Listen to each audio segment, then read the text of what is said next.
बाहागो लाफैनायनि गेजेरजों मा बुंगोन? ब्रैथि दखरा दुलाराय बर' फरायसा आफादा दिनै बड'फा गोजोरथियारि सोलायनाय मावथांखि बे मावथांखिखौ बिथा खालामनानै 13 बोसोर बैसो सिंनि हौवासाफोरनि आरो हिन्जावसाफोरनि जोलुर बादायलायनायखौ बे सेकादानि खोला सेकादानिनि बे गेलेग्रा गेवलां फोथाराव खुंदों। बेयाव बाहागो लाफैनो मोननानै आं जोबोरैनो गोजोननाय मोनदों। जोङो नायदों गुबुन गुबुन दखरा आफादफोराव जोंनि जिल्लानि सिङाव प्राय हिन्जावसाफोरनि जे टीम हिन्जावसाफोरनि टीमखौ दिरुननायाव जोबोद माने जेंना नुजाथिदों। गेलेगिरिफोरनि बाहागो लानाया खम जादों। दा फर्थ इउनियन आनसलिक एबसुआ आइजोफोरनि मोनसे जे खेला बेयाव दिरुननो हादों, बेयो जोबोद बाख्नायथाव। आरो आं बेखायनो जोंनि जिल्लानि दखराफोरखौ जायफोर दायो खेलाखौ खुंनो थाखाय लाहार फाहार जादों, बिथांमोनहा हौवासाफोरजों लोगोसे हिन्जावसाफोरनि जे टीम दिरुननानै गेलेनायखौ जाहाथे खालामो, आङो बेखौ खावलायदों। बे हाबाफारि लोब्बा लाखिनानै लाइमोनफोरनो मा मेसेज हरगोन? दुलाराय बर' फरायसा आफादनि जे थांखि, बड'फा गोजोरथियारि सोलायनाय मावथांखि, बेनि आन्दोआव बेनो जे जोंनि लाइमोनफ्रा उन्दै समनिफ्रायनो गेलेनाय बिथिङाव नैबे आन्डार 13नि बेलायाव उन्दै समनिफ्रायनो जे जोलुर गेलेनायनि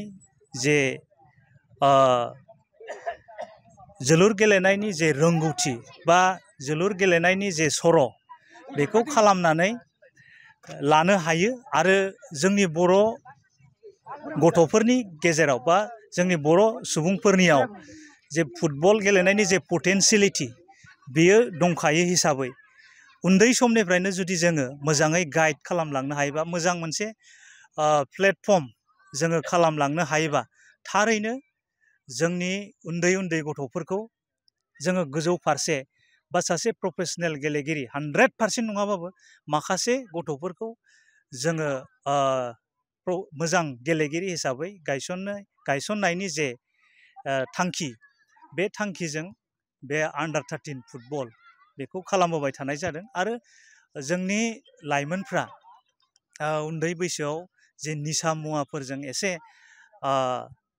माने लोब्बा जानानै थानाय, बे जोंनि ओनसोलाव जायो।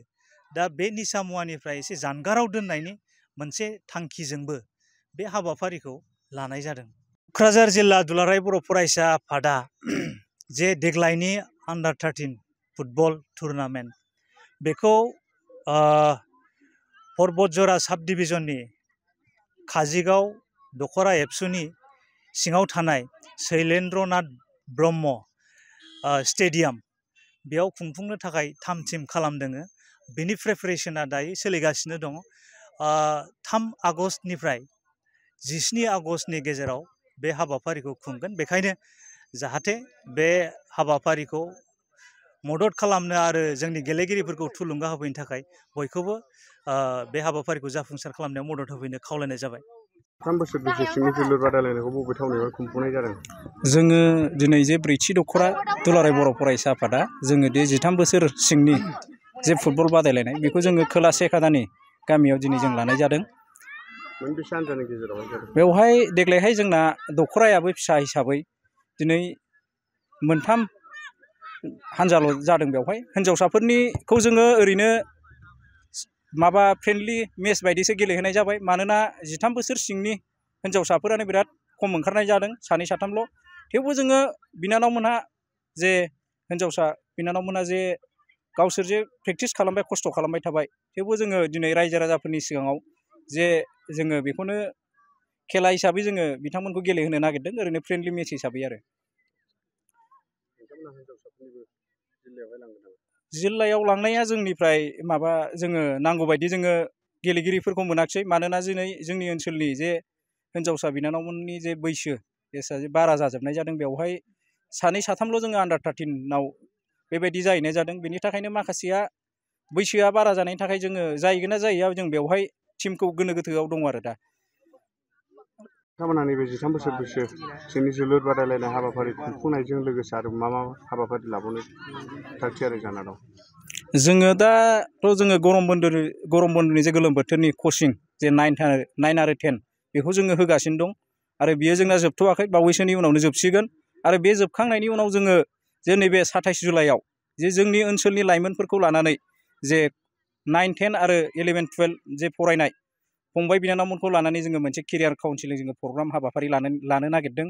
बेखायनो आं जोंनि ओनसोलनि फंबाय जे लाइमोनफोरखौ आं बेयाव खावलायहरगोन जे फंबाय आरो बिनानावमोनहा जे फैनानै जोंनि बे हाबाफारियाव बाहागो लाफैयो।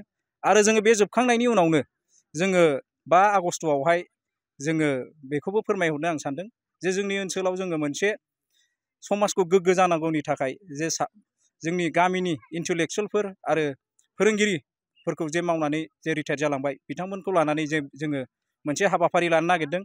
बेनो जोंनि थांखिया। जोंनि ओनसोलाव गोग्गो समाज जानांगौ, फरायनाय बिथिङाव जौगानांगौ, ड्राग्स आरो जुवा जौ बेफोरनिफ्राय जोङो उदां मोननांगौ। मानोना जोंनि ओनसोलाव गोबां बेबायदि गाज्रि केस फैबाय थानायखौ जोङो मोनदों। बिमा बिफाया जे उन्दैनिफ्राय अननानै जे 9, 10 बेबायदि फरायनाय गथ'फोरखौ जोङो कन्ट्रल खालामनो हाया बेबायदि नुदों। दा बेफोरनि सायावबो जोङो एवारनेस प्रग्रामबो लानांगौ जों बेखौ सानदों आरो जों बिनि सायावनो जों सावरायथारनांगौ दं होननानै जों बे हाबाफारिखौ लानाय जादों।